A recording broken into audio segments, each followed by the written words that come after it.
ఈ సిటీ లైఫ్లు, ఈ జాబు ఇవన్నీ వదిలేసి ఎక్కడికైనా దూరంగా పరిగెత్తుకుంటా ఏ మౌంటైన్స్‌లోకో, ఏ అడవిలోకో వెళ్ళిపోయి ప్రశాంతంగా బతికేద్దాం అని ఈ థాట్ ప్రతి ఒక్క మనిషికి లైఫ్‌లో ఒక్కసారన్నా వచ్చుంటుంది. మీరు ఈ లిస్ట్‌లో ఉన్నారా? ఇన్ కేస్ నిజంగానే మీకు అలా ఒక్కసారైనా లైఫ్‌లో చేయాలి అని అనుకుంటే ఈ విలేజ్‌ని మీ లిస్ట్‌లో యాడ్ చేసేసుకోండి. This is the beautiful Raithal village. Uttarkashi డిస్ట్రిక్ట్‌లో ఉత్తరాఖండ్‌లో ఉంది. టూరిస్ట్ మ్యాప్‌లో లేని ఈ ప్లేస్ ఎందుకు ఫారినర్స్‌కి ఒక డ్రీమ్ డెస్టినేషన్? ఎందుకు మన ఇండియన్స్ ఈ ప్లేస్ని పెద్దగా పట్టించుకుంటలేదు? మాట్లాడుకుందాం. అంత గొప్పదా ఈ ప్లేస్ అని తెలుసుకోవాలి అనుకుంటే ఈ వీడియోని ఎండ్ వరకు చూసేయండి. స్నోఫాల్ ఆగింది, కాకపోతే వెదర్ దారుణంగానే ఉంది కాబట్టి దైరాబుగ్గల్ ట్రెక్ చేయడానికి పర్మిట్స్ అయితే దొరకలేదు. So as per the schedule plan B అని అనుకున్నాం. సో లోకల్లో ఉండే ఒక చిన్న ప్లేస్కి వెళ్ళబోతున్నాం ట్రెక్ చేసుకుంటూ. సో అదొక 2 hours అలా పడుతుంది. సో రైతల్ విలేజ్ నుంచి కొంచెం ముందుకు అలా నడుచుకుంటూ వెళ్తున్నాం. మొత్తం ఎంటైర్ వే కూడా ఫాగ్ అండ్ స్నోతో ఉంది. చూపిస్తాను మీకు, వెయిట్. ఎదురుగా అంతా మంచుతో కవర్ అయిపోయి ఉంది. లిటరల్లీ మీకు వీడియోస్లో ఇలా కనిపిస్తుంది, కానీ లైవ్లో మాత్రం ఏంట్రా బాబు ముందు జనాలు కూడా అసలు కనిపించట్లేదు. మా ముందు కొంతమంది ఫ్రెండ్స్ వెళ్ళారు. Can you guys see it? అక్కడెక్కడో ఎవరో ఉన్నట్టు మాత్రమే అని అనిపిస్తుంది. లోపలికి వెళ్ళే కొద్దీ క్లౌడ్ లోపలికి వెళ్ళిపోతున్నాము. ఇది ఏంట్రా బాబు, ఇదేనా స్వర్గానికి ఒక దారా అనే ఒక ఫీలింగ్ కూడా అనిపించింది. అండ్ ట్రస్ట్ మీ, నా కళ్ళెదురుగా ఎంతో అద్భుతమైన వ్యూస్ అయితే ఉన్నాయి, కానీ అవి ఎలా ఉంటాయో నాకు తెలియదు, చూడలేదు. బికాస్ ఎంటైర్ వే మొత్తం మంచుతో నిండిపోయి ఉంది. ఒక వైట్ కట్టన్ ఏదో వేసేసారు మా ఎదురుగా అనే ఒక ఫీలింగ్ అయితే వచ్చింది. ఎంతసేపు నడిచినా కూడా ఇలాంటి ఒక ఫీలింగే. మొత్తం అక్కడుండే ఇల్లులు అండ్ ఆల్సో అక్కడ ఉండే స్టేస్ అండ్ అక్కడ ఉండే అగ్రికల్చర్, ఈచ్ అండ్ ఎవ్రీథింగ్ స్నోతో కవర్ అయిపోయింది. అండ్ మౌంటైన్స్లో ఉండే డాగ్స్ ఎంత లాయల్ ఉంటాయి, ఎంత బ్యూటిఫుల్ ఉంటాయి అండ్ ఎంత కామ్గా ఉంటాయంటే వీటి కోసం ఒక సపరేట్ ప్రేమనే ఉంది నా హృదయంలో. ఎందుకనంటే అవి అరవవు ఏమైనా, కానీ యూనో వాట్, అరవట్లేదు కదా అని చెప్పేసి సైలెంట్గా ఉంటాయని మాత్రం అనుకోకండి. ఛాన్స్ దొరకాలే కానీ ఏదైనా ఒక క్రూయల్ యానిమల్ అటాక్ చేస్తే అది మనల్ని ప్రొటెక్ట్ చేస్తుంది. కుక్కేగా అది మనల్ని ప్రొటెక్ట్ చేయడం ఏంటని మీరు షాక్ అయినా, ఇది మామూలు డాగ్ కాదు. మౌంటైన్స్లో ఉండే డాగ్కి చాలా చాలా తెలుసు, వేటాడడం తెలుసు, మన వెంట వచ్చి తోడుగా నీడగా ఉండడం కూడా తెలుసు. అండ్ ఆ డాగ్స్ గురించి నేను ప్రతి ట్రెక్లో చాలా విషయాలు తెలుసుకుంటూ ఉంటాను. ఒక్కొక్క ప్లేస్లో ఒక్కొక్క మౌంటైన్ ప్లేస్ బట్టి అక్కడ ఉండే స్నో డాగ్స్ కూడా వాటి కలర్స్ డిఫరెంట్గా ఉంటాయి. కేదార్కాంతాలో నేను ఎక్కువగా బ్లాక్ కలర్ ఫర్ ఉండే డాగ్స్ని చూశాను. అండ్ ఈ ప్లేస్లో అయితే చూశారు కదా, gold and brown shade. And అదంతా మా గ్యాంగ్ అనమాట, అందరం కవర్ చేసుకున్నాం. అండ్ దారిలో ఎన్నో అద్భుతమైన చెట్లు కనిపించాయి, కానీ నా గోప్రోలో ఎన్ని రికార్డ్ చేసినా అది ప్రాపర్గా చూపించట్లేదు. అండ్ ఆ వెదర్కి ఈవెన్ నా గోప్రో ఆన్ చేసినా కూడా వెంటనే వితిన్ ఫ్రాక్షన్ ఆఫ్ సెకండ్స్లోనే అది ఆఫ్ అయిపోతుంది. Look at the view. And ఇందుకు మేము ఎక్కడికి వెళ్తున్నాం అనే కదా మీ డౌట్, చెప్తాను. మేమైతే బేసిక్గా దైరాబుగ్యాల్ ట్రెక్ కోసం అని చెప్పేసి రైతల్ బేస్ క్యాంప్కి వచ్చాము. కాకపోతే మేము వచ్చిన టైము కొంచెం హెవీ స్నో పడుతుంది. కొన్ని రోజుల నుంచి ట్రెక్కి పర్మిట్స్ లేవు, వెళ్ళడానికి అసలు ఫారెస్ట్ డిపార్ట్మెంట్ వాళ్ళు అలౌ చేయట్లేదు. అండ్ టూ కాంప్లికేటెడ్ వెదర్ కండిషన్లో ఇరుక్కుపోయామన్నమాట. సో ఖాళీగా ఏం చేస్తాము అని చెప్పేసి మేమేమైతే ట్రావెలింగ్ ఏజెన్సీ వాళ్ళతో వచ్చామో వాళ్ళు మమ్మల్ని ఆ వెదర్కి అలవాటు పడడం కోసం అండ్ ట్రెక్ చేయడం కొంచెం అలవాటు అవ్వడం కోసం అండ్ ఆల్సో లోకల్ ప్లేసెస్ని తిప్పాలి అని ఫిక్స్ అయిపోయి ఆ వెదర్లో మా చేత హైక్ చేయించారు. జస్ట్ ఊరికే సరదాగా వెళ్దామని అంటే మేము కూడా సరదాగా బ్యాగ్ వేసుకుని వచ్చాం, కానీ వెళ్ళిన తర్వాత అది సరదా కాదు, ఇది కావాలని టార్గెట్ చేసి మరి మమ్మల్ని తీసుకెళ్లారు అని అర్థమైంది. ట్రెక్ గైడ్స్ ఎప్పుడైనా ఒక 2 నిమిషాలు వచ్చేస్తున్నాం పక్కనే ఈజీగానే ఉంటుంది అన్నారంటే అస్సలు బిలీవ్ చేయకండి. ఎందుకంటే వాళ్ళు క్వైట్ ఆపోజిట్ చెప్తూ ఉంటారు. అండ్ అలా చెప్పడమే కరెక్ట్. లేదంటే మనం ఇంకా దూరం ఉందనంటే అక్కడే మధ్యలో ఆగిపోతూ ఉంటాం. అండ్ బేసిక్గా మనం ఎక్కడెక్కడో సిటీ లైఫ్లో ఉంటాం. మౌంటైన్స్లో నడవడం అంటే it's not at all easy. No matter what, మీరు ఎంత ఫిట్గా ఉన్నా కానీ మౌంటైన్స్లో నడవడం ఈజ్ ఎ డిఫరెంట్ ఛాలెంజ్ అనుకోండి. ఒకసారి ఎక్స్పీరియన్స్ అయిన వాళ్ళని అడగండి, they will tell you the real stories how hard trekking and hiking will be. So అది అలవాటు పడడం కోసం, ఎస్పెషల్ వెదర్ కండిషన్స్ బాగాలేదు కదా, సో మేము ఆ వెదర్ కండిషన్స్లో నడవడం ఇంకో డిఫరెంట్ ఛాలెంజ్. సో అందుకోసమే ముందు నుంచే మాకు అలవాటు చేయడానికి జస్ట్ కొంచెం దూరమే అని చెప్పేసి మమ్మల్ని అలా నడుస్తూనే ఉన్నాం. రోడ్లు వెళ్ళే కొద్దీ టర్న్ అయ్యే కొద్దీ వస్తూనే ఉన్నాయి. ఒక ఎండ్ పాయింట్ లేదు, ఒక వ్యూ కనిపించట్లేదు because of the heavy fog. But still మా ఇన్నర్ ఫీలింగ్ ఏంటో తెలుసా, వినేయండి. చాలా దూరం నడిచాం, టర్నింగ్స్ వైజ్ నడుస్తూనే ఉన్నాం. రోడ్ అయితే చాలా క్లియర్గా ఉంది. కాకపోతే ఇప్పుడు మనం ఎక్కడికి వెళ్తున్నామంటే హెలిప్యాడ్ పెట్టే ప్లేస్ ఉంటుంది కదా, అక్కడికి వెళ్ళబోతున్నాం. బేసిక్గా మౌంటైన్స్లో ఏదైనా ఎమర్జెన్సీ అయినా, ఏదైనా స్పెషల్ విఐపీస్ కానీ వస్తే ఆ హెలిప్యాడ్ని యూజ్ చేస్తారు. డెహ్రాడూన్ నుంచి ఈ నతల్ అంటారు ఇప్పుడు మనం నడుస్తున్న ప్లేస్. ఈ నతల్ అనే ప్లేస్కి రీచ్ అవ్వడానికి 15 minutes పడుతుంది. 5 people ఉంటారు. సో 2 lakhs సమ్ చేంజ్ తీసుకుంటారు. సో మోస్ట్లీ ఫారినర్స్ వెళ్తుంటారు, వాళ్ళకి డాలర్స్లో పెద్దగా ఫరక్ పడదు. బట్ ఇండియన్ కరెన్సీలో అంత అమౌంట్ అంటే పర్ పర్సన్ 50,000 రూపీస్ అలా పడుతుంది అనమాట. సో అక్కడ నుంచి ట్రెక్ చేస్తారనమాట. ఈ థింగ్ అంటే డెహ్రాడూన్ నుంచి రైతల్ ఆర్ నతల్కి వచ్చే ఈ జర్నీ టైంని స్కిప్ చేస్తూ ఉంటారు. ప్రస్తుతానికి ఇంకా నడుస్తూనే ఉన్నాం. ఎంటైర్ ఫాగ్ మధ్యలో స్నో అంతా ఉంటూనే ఉంది. నేను ఎక్కడో అక్కడక్కడ మాత్రమే లైట్గా చిన్న క్లిప్స్ రికార్డ్ చేస్తున్నాను. బట్ కొంచెం అన్న క్లియర్ అయితే బాగుండు. అక్కడెక్కడో ఆరెంజ్ కలర్లో మీకు కనిపిస్తారు చూడండి, బ్లాక్లో, అక్కడ మనుషులు ఎక్కుతున్నారు.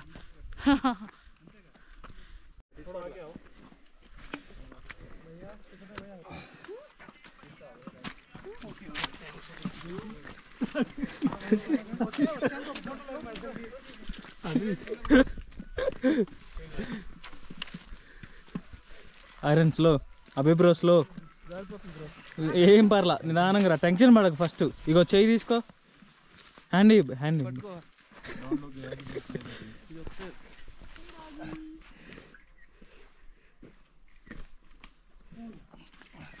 ఓకే.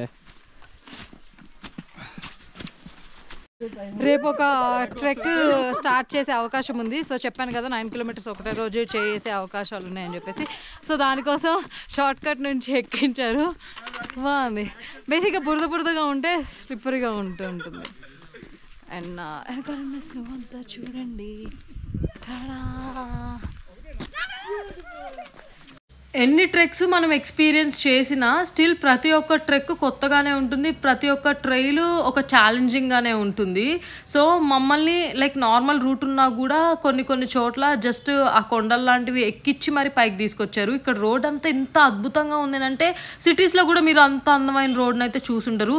ఎక్కడో ఊరు చివరి ఉండే ఒక విలేజ్లో, అది కూడా మౌంటైన్ ప్లేస్లో ఇంత అద్భుతమైన రోడ్లు. అండ్ ఈవెన్ మేము వచ్చేటప్పుడు కూడా మాకు రోడ్లు చాలా బాగా నచ్చాయి. అండ్ ఈ ప్లేస్లో కూడా చాలా బాగున్నాయి. బికాస్ ఈ ప్లేస్లో ఇంత అందంగా ఉండడానికి రీజన్ ఏంటంటే ఇక్కడ హెలిప్యాడ్ సర్వీసెస్ అవన్నీ ఉన్నాయి కాబట్టి మేబీ అది అనుకుంటా అని మేము అనుకున్నాం. సో రైతల్ నుంచి మేము నతిన్ అనే ఒక విలేజ్కి రీచ్ అయిపోయాం. అండ్ అక్కడ దూరంగా ఆ హెలిప్యాడ్ది కనిపించింది. అమ్మయ్య, ఫైనలీ రీచ్ ది డెస్టినేషన్ అనుకున్నాం. ఈలోపే వెదర్ కూడా క్లియర్ అయ్యి మాకు సహకరించింది. So finally I think 2 or 3 hours నడిచిన తర్వాత, అది కూడా మంచి క్లీన్ రోడ్ మీద నడిచిన తర్వాత మనం హెలిప్యాడ్ ఉండే ప్లేస్కి వచ్చాం. అక్కడ హెచ్ఎన్ ఉంది కదా, సో అక్కడ ఎమర్జెన్సీలో కానీ లేదంటే ఎవరైనా విఐపీస్ వచ్చినప్పుడు హెలిప్యాడ్ త్రూ ఇక్కడ వచ్చి ఇక్కడ నుంచి, ఈ ప్లేస్ పేరు నతల్ అని అంటారు. సో ఇక్కడ నుంచి ట్రెక్ చేసుకుంటూ వెళ్తారు. ఒక్కసారి అటు సైడ్ వ్యూ చూపిస్తాను చూడండి. Amazing right. చూడటానికి అలా పైకి కనిపిస్తున్న ప్రతిదీ ఏముంది వెళ్ళిపోవచ్చు అని అనిపిస్తుంది. ఒక్కొక్క అడిగేసి నడిచేటప్పుడు అంత పైన ఎక్కడైనా స్లిప్ అయ్యామంటే ఇంకా అంతే. So nice. అండ్ ఇక్కడ చాలామంది ట్రావెలింగ్ ఏజెన్సీ వాళ్ళు బేసిక్గా ఈ ట్రెక్ స్టార్టింగ్ కొంతమంది రైతల్ విలేజ్ నుంచి స్టార్ట్ చేస్తారు, కొంతమంది నతల్ విలేజ్ నుంచి స్టార్ట్ చేస్తారనమాట. మేమైతే రైతల్ నుంచే చేస్తాం. బట్ ఇక్కడ వ్యూ అది చూడడం కోసం వచ్చాం. ఇప్పుడిప్పుడే దేవుడు కరుణించి ఫాగ్ అనేది క్లియర్ చేశాడు. అక్కడ కూడా మొత్తం మౌంటైన్ ట్రీస్ కనిపిస్తున్నాయి చూడండి కదా, బాగుందా?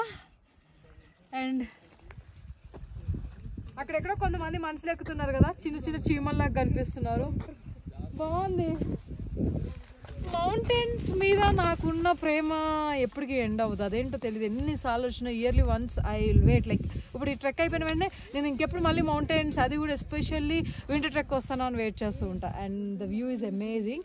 అండ్ అక్కడ సర్చింగ్ సోల్ అనే ఒక ట్రావెలింగ్ ఏజెన్సీ వాళ్ళ స్టే అనమాట అది, అక్కడ ఆ ఇల్లు. అండ్ మా వాళ్ళందరూ అక్కడ చూడండి ఫోటోలు దిగుతున్నారు. ఇప్పుడే ఫాగ్ క్లియర్ అయింది కదా, సో ముందే దిగేస్తే బెటర్ అని చెప్పేసి అనుకున్నారు. నేను కూడా కొన్ని ఫోటోలు దిగి ఏమైనా మంచిగా అనిపించినవి సైడ్కి కుదిరితే యాడ్ చేయడానికి ట్రై చేస్తాను. అండ్ ఈ ఇంటర్వ్యూ ఎలా ఉంది ఏంటి అనేది మీరు చూసి ఎంజాయ్ చేయండి.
చాలాసేపు అక్కడ టైం స్పెండ్ చేసి అద్భుతమైన వ్యూస్ని చూసిన తర్వాత అద్భుతమైన ఫోటోలు దిగడానికి ప్రయత్నించిన తర్వాత మా గైడ్ అలా ఎంట్రీ ఇచ్చి మీరేంటి ఇలా ఉన్నారు, ఇంత వర్స్ట్ గ్రూప్ని మేము ఎప్పుడు చూడలేదు, టైం వేస్ట్ చేస్తూ ఇక్కడే ఇంతసేపు అవుతున్నా ఒకటే ప్లేస్లో అక్కడే ఉండిపోయారు, ఇంకా మీరు లంచ్ చేయరా, ఇలా అయితే మీతో ట్రెక్ చేయడం చాలా కష్టం అని చెప్పేసి మమ్మల్ని తిట్టిన దాకా మేము వెయిట్ చేసాం. అప్పుడు కానీ మేము కదలలేదు. సో నతిన్ విలేజ్ నుంచి రైతల్కి దిగడం అయితే మొదలెట్టేసాం అనమాట. సో ఎక్కడం ఒక ఎత్తు అయితే దిగడం ఇంకో తలకాయ నొప్పి అని చెప్పుకోండి. అంటే లైక్ అంత దూరం ఉంది. బేసిక్గా గూగుల్ మ్యాప్స్లో మేము చూస్తే రైతల్ విలేజ్ నుంచి నతిన్ విలేజ్కి ఆల్మోస్ట్ 7 kilometers 1.5 hours టైం పడుతుంది. మౌంటైన్ ప్లేస్లో కాబట్టి ఆ 7 kilometers అంటే ఇంకెంత దారుణంగా ఉంటుందో మీరే అర్థం చేసుకోండి. అండ్ అక్కడ వైట్గా కనిపిస్తుంది కదా NATIN అని రాసి, so that's the Nithin village అనమాట. వీడియోలో చాలా చోట్ల నేను నతిన్ విలేజ్ని నతల్ అన్నాను, అది నతల్ కాదు, ఇట్స్ నతిన్, కరెక్ట్ చేసుకోండి. రైతల్ అని ఆ చలికి ఏం మాట్లాడుతున్నానో అర్థం కాక అలా చెప్పడం జరిగింది, క్షమించేయండి ఒక్కసారికి. అండ్ మేమైతే దిగేటప్పుడు మా ఇన్నర్ ఫీలింగ్ ఏంటంటే ఏదో ట్రెక్ చేసి సబ్మిట్ చేసేసి మళ్ళీ బేస్ క్యాంప్కి వచ్చేటప్పుడు ఎలాంటి ఫీలింగ్ ఉంటుంది, మా బాడీ అట్లా ఫీల్ అవుతుంది, అంత హెవీగా కాలు నొప్పులుగా ఉన్నాయన్నమాట. సో ఎంటైర్ డేనే మేము ఆల్మోస్ట్ 7+ kilometers నడిచి మళ్ళీ ఎక్కి దిగాలి అని అంటే అది ఎట్లుంటుందో మీ ఊహకే వదిలేస్తున్నాను. అండ్ ట్రస్ట్ మీ, వ్యూస్ ఎంత అద్భుతంగా ఉన్నాయంటే ఫాగ్ అంతా క్లియర్ అయిన తర్వాత ఒక సైడ్ అంతా మౌంటైన్ వ్యూ కనిపిస్తుంది, ఒక సైడ్ అంతా లోయ కనిపిస్తుంది. అండ్ ఆ లోయలో మొత్తం రైతల్ విలేజ్ వాళ్ళ ఇల్లులు, లోకల్స్ ఉండే ఆ farming places, houses, home stays అన్నీ చాలా అమేజింగ్గా ఉంది.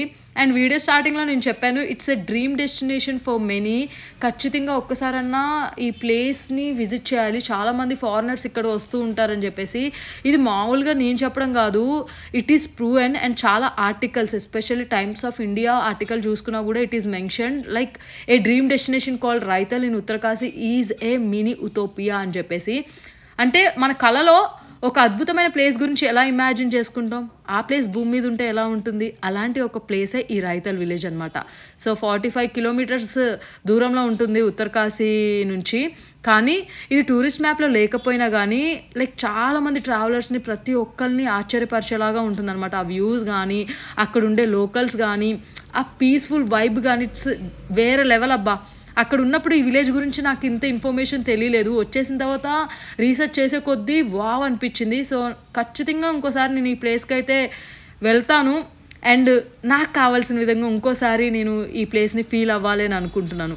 అండ్ ఇక్కడ చాలామంది లోకల్స్ కూడా సెల్ఫ్ సపోర్టింగ్గా ఉంటారు. ఇక్కడ కొన్ని కమ్యూనిటీస్ ఉంటాయి, వాళ్ళు కొన్ని ప్రోగ్రామ్స్ లాంటివి హోస్ట్ చేస్తారనమాట. ఫార్మింగ్, ట్రెడిషనల్ హోమ్ స్టేస్ ఉంటాయి, honey making and using solar energy and also women empowerment గురించి కొన్ని ప్రాజెక్ట్స్ ఇలాంటివన్నీ అవుతూ ఉంటాయి. ఇక్కడ ఒక విలేజ్ ఉంది, ఆ విలేజ్ పేరు గోట్ విలేజ్.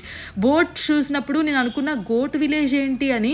సో వచ్చిన తర్వాత నాకు తెలిసిన విషయం ఏంటంటే వాళ్ళు కొన్ని ప్రోగ్రామ్స్ ఆర్గనైజ్ చేస్తారు, చాలామంది ఫారినర్స్ అండ్ చాలామంది లోకల్ ట్రావెలర్స్ వచ్చి ఆ ప్రోగ్రామ్స్ని అటెండ్ అవుతారు అండ్ చాలా రోజుల పాటు ఇక్కడ ఉండిపోతారు ఈ విలేజ్లో. వావ్ కదా. Can you guys see it? Fog అంతా క్లియర్ అయిపోయిన తర్వాత హ్యూజ్ మౌంటైన్స్ కనిపిస్తున్నాయి, ప్లెయిన్ మౌంటైన్స్ అటు సైడ్ కనిపించాయి. అండ్ ఇక్కడ మొత్తం కూడా స్నోతో ఫిల్ అయిన మౌంటైన్స్.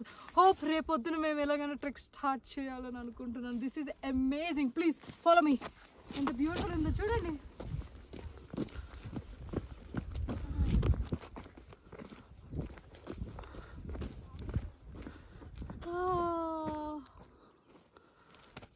పాసిబుల్ అయినంత వరకు కొన్ని క్లిప్సే నేను రికార్డ్ చేశాను, ఎందుకంటే హైక్ చేస్తూ నేను అన్ని క్యాప్చర్ చేయడం అనేది too complicated task. And trust me, a వర్డ్స్తో వర్ణించడం కూడా తక్కువే అని అనిపించింది నాకు. అంత బ్యూటిఫుల్గా ఉన్నాయి నా కళ్ళెదురుగా ఉండే వ్యూస్. అండ్ ఈ వీడియోలో మీరు ఈ అందమైన అద్భుతాలని చూసినప్పుడు మీకు ఏమనిపించింది అండ్ ఎవరితో అయినా ఈ ప్లేస్కి ప్లాన్ చేస్తున్నారా? Let me know in the comment section. And నా తర్వాత వీడియోలో రైతల్ విలేజ్లో కొన్ని వందల సంవత్సరాల పాత బిల్డింగ్స్ అండ్ ఆల్సో లోకల్ వాళ్ళు వాళ్ళ ఇల్లులు ఎలా ఉంటాయి అండ్ అక్కడ ఉండే టెంపుల్స్ అన్నీ ఎక్స్ప్లోర్ చేశాను. So don't miss my next video. Thank you so much for watching this beautiful place. This is RJ Amla signing off from Raital village.